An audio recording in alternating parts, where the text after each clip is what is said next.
Jack Benny with Mary Livingston, Rochester, Dennis Day, Bob Crosby, and yours truly, Don Wilson.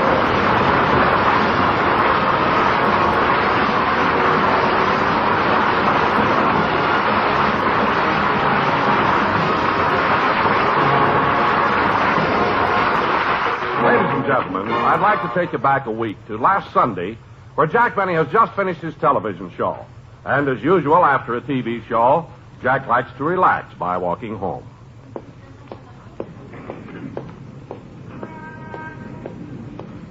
Gee, I feel good.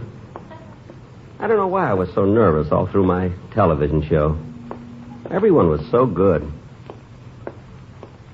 Johnny Ray was just sensational. The audience was great, too. It's not often you get a happy audience like that. Gee, they applauded and laughed at everything. That was a good idea Remley had of serving them martinis before the show.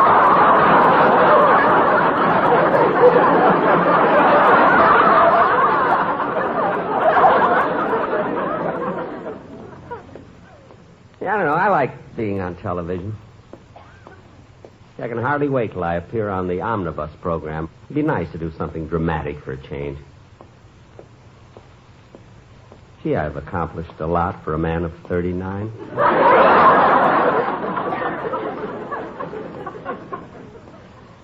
I wonder how old I really am. Let's see, I've been in show business 35 years, and I was 4 when I started. That's right, 39. Next year, I'll have been in show business 36 years. That'll make me 3 when I start.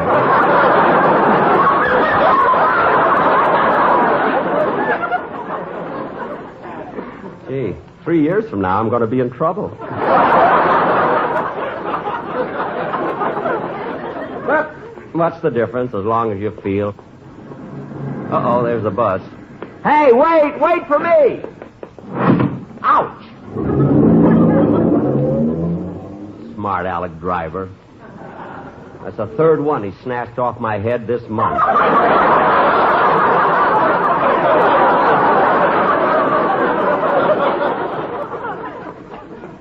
Oh, well. I didn't want to ride the bus anyway. So depressing to put a dime in a machine and not have anything come out.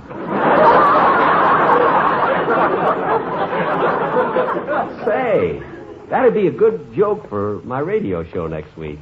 The people love those jokes that make me seem cheap. I must sell it to my writer.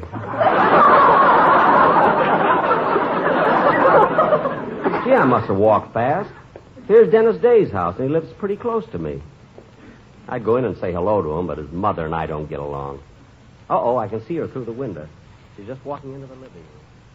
Mother, Mr. Benny's program has been over for 15 minutes. Well, thank goodness.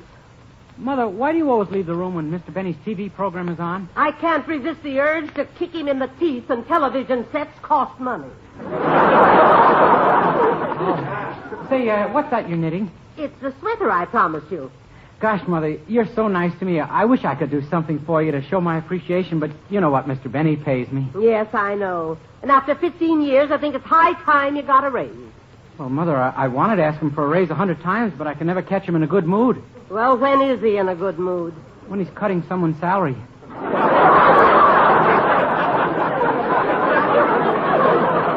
Dennis, I just can't understand why you keep working for that blue-eyed pinch penny.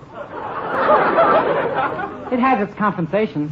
Compensations? Yeah, I'm slowly driving them nuts.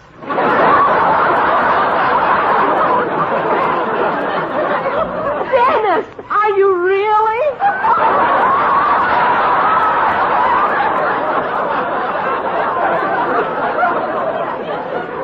Yeah, I'm going to have some fun with him today, too. Oh, what are you going to do? Well, when he gets home, I'm going to keep calling him on the phone and pretend I'm different celebrities and tell him how great he was on television today. Oh, goody.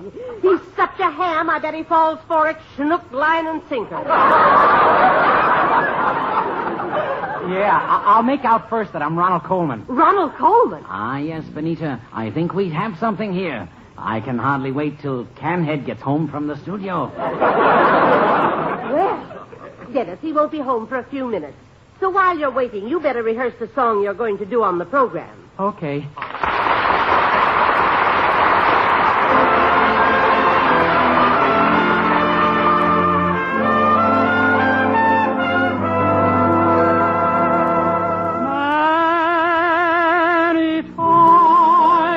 Many times, I have wanted your kiss. Many times I have dreamed we'd be kissing like this. My heart has been filled with the thought of holding you. I've dreamed it so often. At last it's come true. With a smile, with a sigh, with a star up above. Here we are, you and I, the beginning of love. While searching for heaven, I found it just then. Take me there many times again.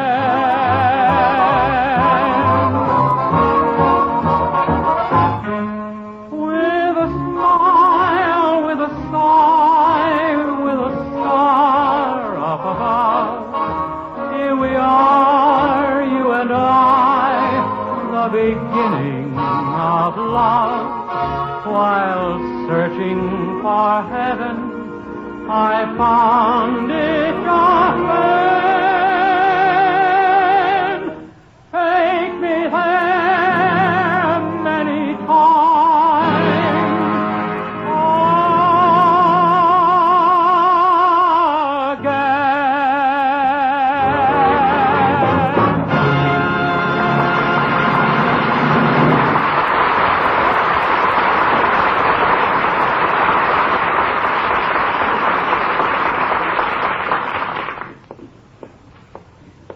Well, here I am, home at last. Gee, that was a long walk. Thought I'd never get... Oh, there's my new gardener. Been wanting to talk with him. Oh, Jerome! Jerome! Hello, Mr. Benny. Jerome, I hate to complain, but this front yard of mine is a mess. Since I hired you, nothing seems to be growing right. Well, to tell you the truth, Mr. Benny, I never should have taken this job. Why not? I'm a flower man. I don't know nothing about vegetables. But, Jerome... Look at your front yard. Carrots, celery, tomatoes, potatoes. But, Jerome... Eggplant, lettuce, parsnips, artichokes. But... Not one lousy petunia in the whole place. Who eats petunia? Look, Jerome, just do the best you can. I will. If he couldn't handle it, why didn't he tell me before I bought the plow?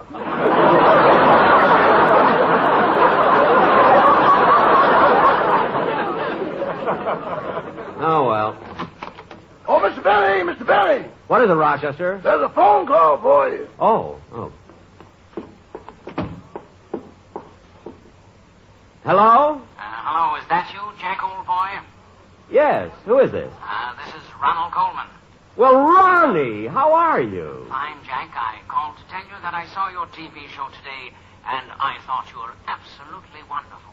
Oh, Ronnie, you're just saying that. No. I mean it, Jack.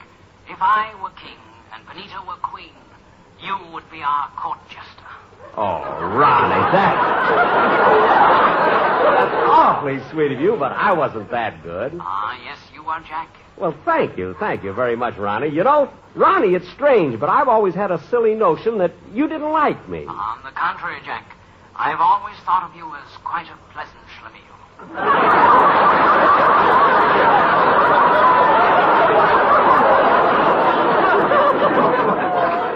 What? Well, thanks again for calling, Ronnie. I'm so glad you liked my show. Well, I just had to call and tell you. Goodbye, Jack. Goodbye.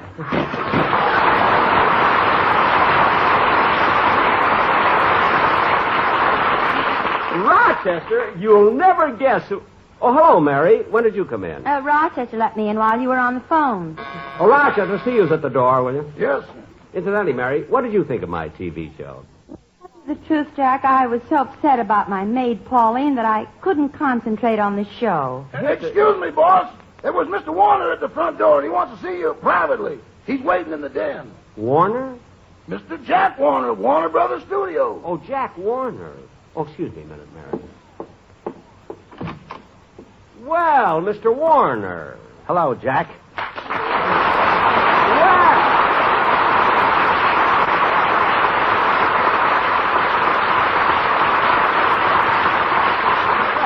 How have you been, Mr. Warner? Long time no see. You know, Jack, I just heard the news about your making an appearance on the Omnibus program. Yes, Mr. Warner. I'm going to do The Horn Blows at Midnight. That's just what I want to talk to you about.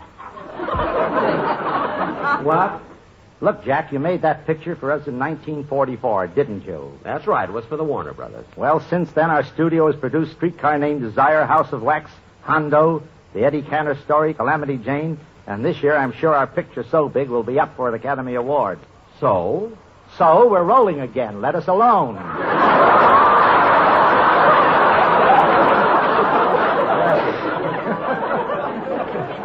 Now, just a minute, Mr. Warner. How can you say that? You yourself told me that when The Horn Blows at Midnight was shown in Hollywood, the theater made money. That's because we rented out the balcony as a trailer camp. But, Mr. Warner, you can't put all the blame on me. When you did that picture, you made one big mistake. I know. We put film in the camera. Mr. Warner, that's an old joke. Yeah, if I had anything new, I'd have put it in the picture. Well, I'm sorry, but I still think it's a great story. And if you'd listened to me while we were making it, The Horn Blows at Midnight would have been a terrific hit.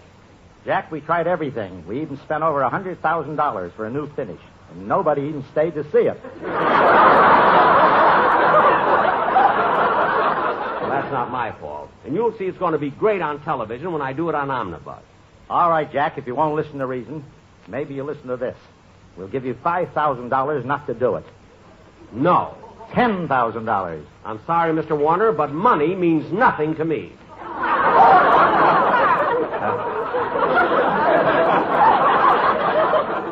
I've got to listen to the repeat show and see if I really heard that.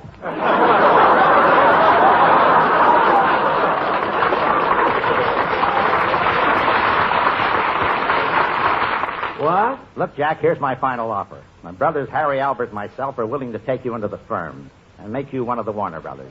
No, I'm afraid not. That means I'd have to change my name. If you do, the picture we're going... I blew it.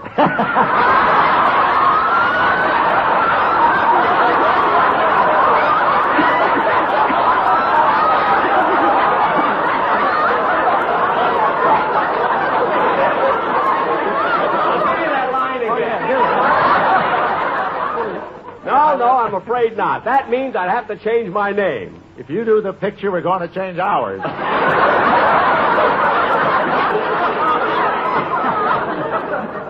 I'm sorry, but my mind is made up. I'm going to do The Horn Blows at Midnight on television, and that's final, Mr. Warner. Just call me Sam Goldwyn. What? Goodbye, Jack.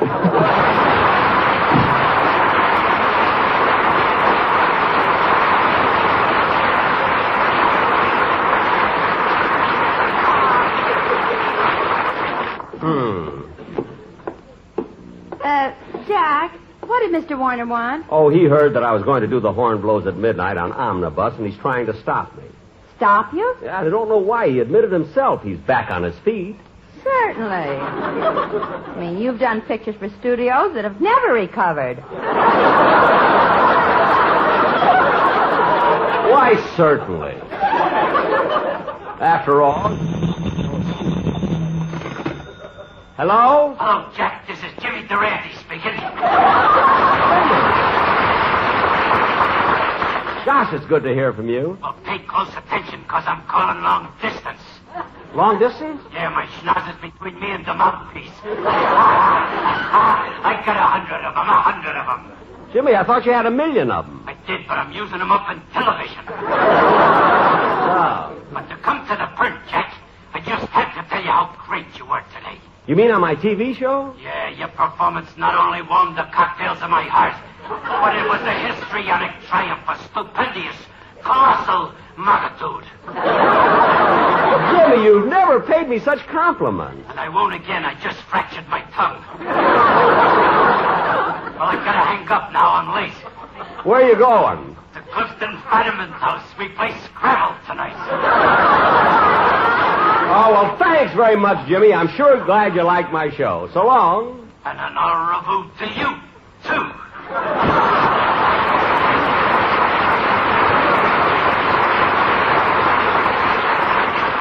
Mary, this is amazing. What's amazing, Well, Jack? first Ronald Coleman calls, now Jimmy Durante, and they both just raved about my TV show. Well, it was good, Jack. Good?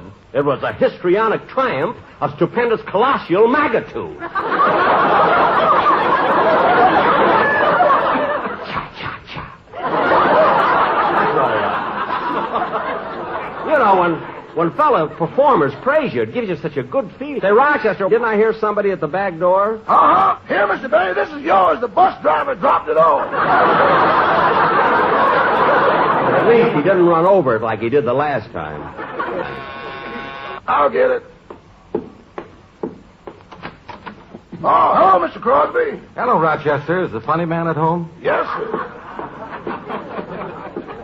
Oh, hello, Bob. Come on in. Jack. Hello, Mary. Hi, Don. Hello, Bob. Hey, Bob, it's a nice suit you're wearing. Thanks, Jack. What kind of a flower is that in your lapel? That's an artichoke. I picked it in your front yard. Oh. For a minute, I thought I was in the farmer's market. All right. What'd you come over for, Bob? Well, Jack, I was going to call, but, my wife insisted that I should mention this to you in person. Well, wives know best. What is it, Bob? What is it? Well, Jack, I'm still being paid by the week, aren't I? Of course, Bob. That's the way I pay all the members of my cast. Well, I sort of hate to mention it, but, this is our 11th show this season, and I'm a little behind. Oh, well, Bob, sometimes there's slight unavoidable delays. The mail is late, or the accounting department slows up a little. How many checks have you gotten? 2. Only 2 checks all season? That's right. Bob, I don't know what to say. This is terribly embarrassing. You should call my business manager immediately. Well, I already did. I told him I've received 2 checks this whole season. What did he say? Congratulations, I only got 1.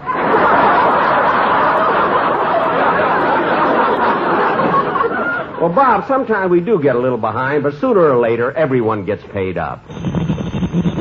Phone again. Hello? Hello, Jack. This is Eddie.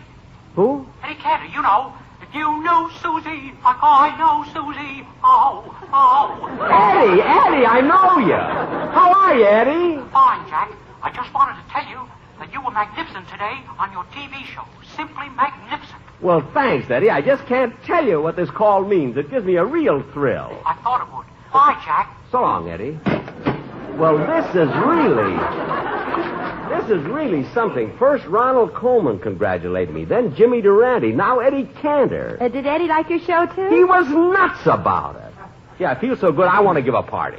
Say, why don't you kids come down to the Brown Derby and have dinner on me? How about it, huh? Yeah, the Brown Derby. That sounds good to me. We can all go in my car. Good. Oh, wait a minute. Rochester. Yes, boss. If there are any more calls for me, tell them they can reach me at the Brown Derby. Okay. Well, come on, everybody. Remember, this dinner party's on me.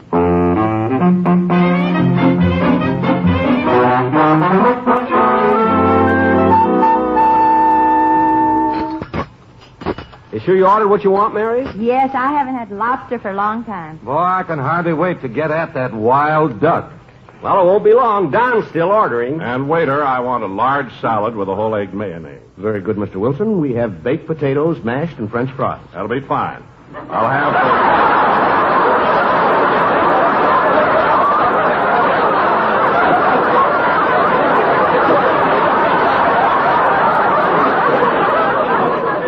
have the large T-bone steak, a small filet mignon, a side of spaghetti, carrot, peas. Waiter, I thought I told you to put it all on one check. The way he's ordering, I'm lucky if I can get it on 3. Well, keep ordering, Don. I don't want any of you to hold back. It's all on me. Say, Jack, isn't that Jimmy Stewart over at that table? Jimmy Stewart? Hey, you're right, Mary. That's Jimmy Stewart sitting right over there. I think I'll go over and say hello to him. There's a phone call for you, Mr. Benny. I'll plug it in here. Oh, thank you. Hello? Hello, Jack. This is Jimmy Stewart.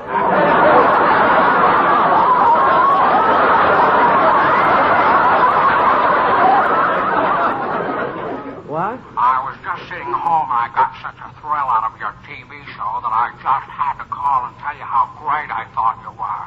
Well, Jimmy, that's... Wait a minute. Jimmy Stewart? Yeah. Wait, you can't be Jimmy Stewart because he's sitting right here in the Brown Derby. I'm looking at him right now. Ebenezer, we went one too far.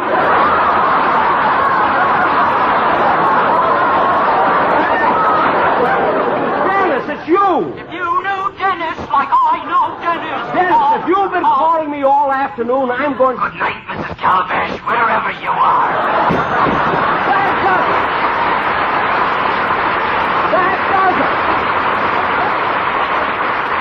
It was all a trick. Waiter, hold the orders, hold the orders. Jack, you're making a I don't care. Cancel the steaks. Don't kill the duck. Dirtiest trick anyone has ever played on me. I'm going home, and the dentist is going to hear from me about this in the morning.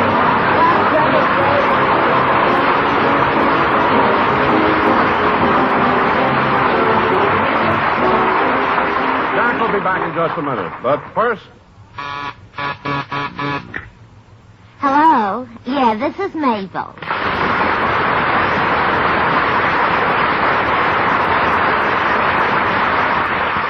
Oh, hello, Gertrude. How are you? Yeah, I got another letter from Sylvester from overseas.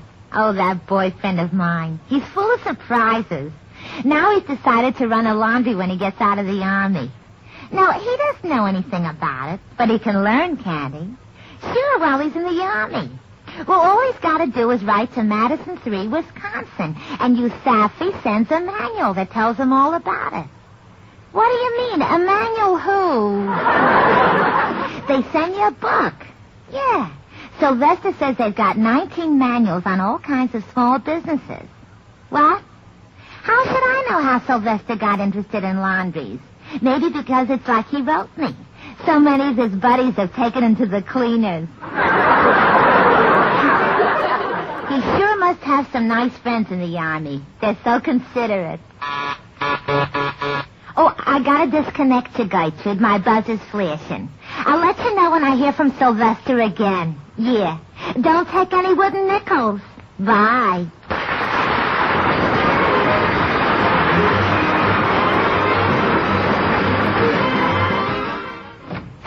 Who's there? It's me, Rochester. Gee, Mr. Benny, you sure finished your dinner in a hurry. I didn't have it. I found out that... Okay, boss. Hello? Yes, sir, he's here. Just a minute. Boss, it's Mr. Lewis, your sponsor, calling. Oh, it is, eh? I know all about that. My sponsor. These tricks have gone too far. Give me that phone. Now, look, you silly, stupid kid. I don't want you calling me up anymore with these crazy things. And the next time I see you... Oh, excuse me, Mr. Benny. I came over to apologize. Quiet, Dennis. I'm talking on the phone. Now, look, you stupid...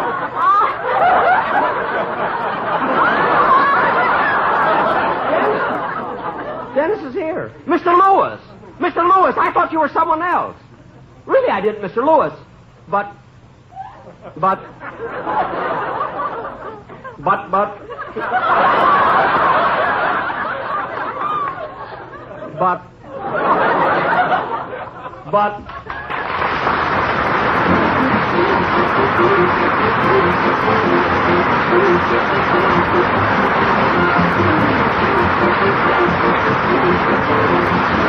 Jack Benny program is written by Sam Perrin, Milt Josephsberg, George Balzer, and John Tackerberry. And produced and transcribed by Hilliard Marks. Don Wilson speaking. Good night. This is the United States Armed Forces Radio Service.